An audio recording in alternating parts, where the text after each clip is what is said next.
As he patted his way down, he could hear footsteps rustling around him and faint giggling, but by the pitter-patter of small feet which sounded like a child had run in front of him. Giggling and running around him, the hallway was longer than he had remembered. It seems endless, like the ride home from the hospital. He heard a door creak in front of him. Mom? He called out in a shaky voice. Suddenly the door slammed behind him, and he jumped and turned around behind him. He heard an eerie groan from behind him.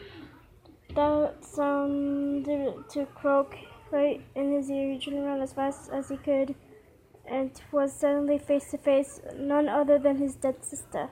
Her eyes were clouded white, her skin pale, and the right side of her jaw only dangling by tissues and muscles. Glass protruding from her forehead, and black blood leaking down her face. Her blonde hair were pulled up back in a ponytail as it always was. Wearing her gray t-shirt and athlete sports, which were dirty and spotted with blood, her legs were bent in ways they shouldn't be. She stood emitting a long croaky noise only an inch away from Toby's face. Toby yelped and fell back. He started to crawl backwards away from her, not able to break the eye contact he held with her blank head eyes. He dragged himself backwards until he backed up into something. He stopped for a second. Everything was dead, something except for his heavy breathing and crying. He slowly looked up and met a blank face of a tall, dark figure stood over him. Behind the tall, dark mask were rows of children looking to range of 3 to 10 years, their eyes completely black, and dark black blood leaked from their eye socket.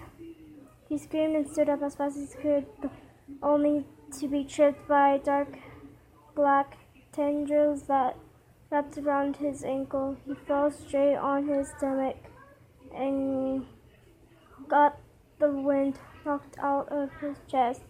He tried to scream out, but he couldn't make a sound. He wheezed out before it all went black.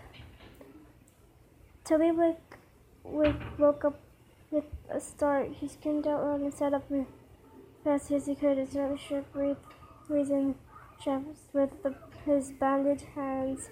It's just a dream. It's just a dream. He laid back down on his bed and rolled over on his side. It felt like a giant weight had been lifted on his chest as he took a deep breaths.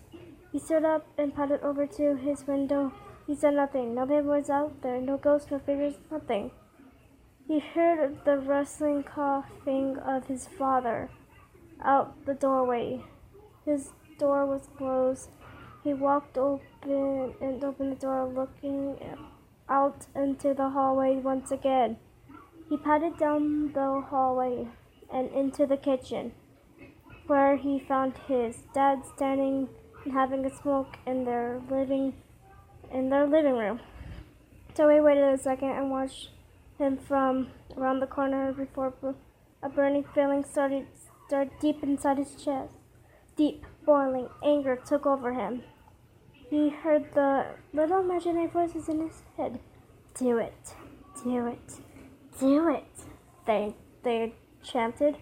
He turned away and held his arms. He felt like he actually had control over himself, like he did from the past few weeks since he got home from the hospital.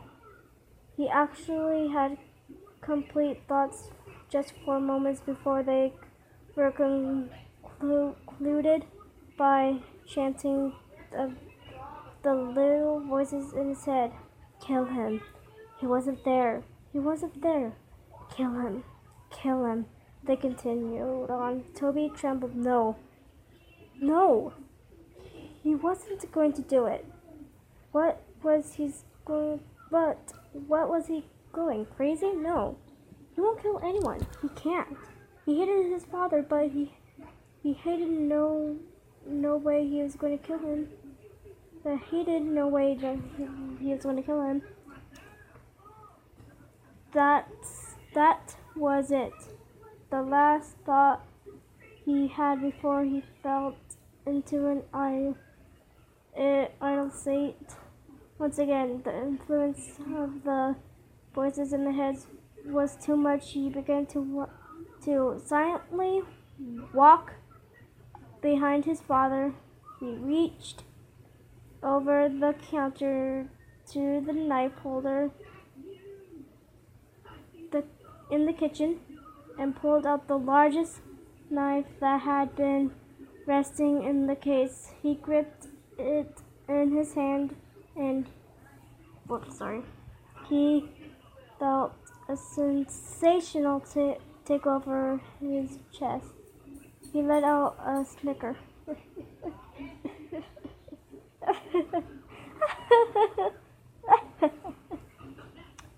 He began to laugh so hard he had to gasp for air.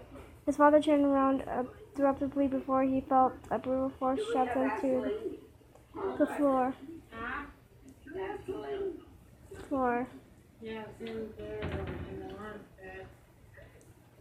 He grunt as the hair was knocked out of him. What? He looked up at the boy who stood over him, grasping the kitchen knife and Toby in his hand. Toby, what are you doing? He went to sit up and put arms out in front of him in self-defense, but before he knew it, Toby was on top of him. He went and grabbed at his neck. His father reached out and blocked his hand by grabbing onto his wrist. Stop, get off me. Get off me, the freak yelled. And with his other hand, he threw an off-counter punch towards Toby's shoulder. He didn't stop. The look in Toby's eyes was not sane. He looked as if a demon had taken control of him. He yelled back and went to stab the knife into his father's chest.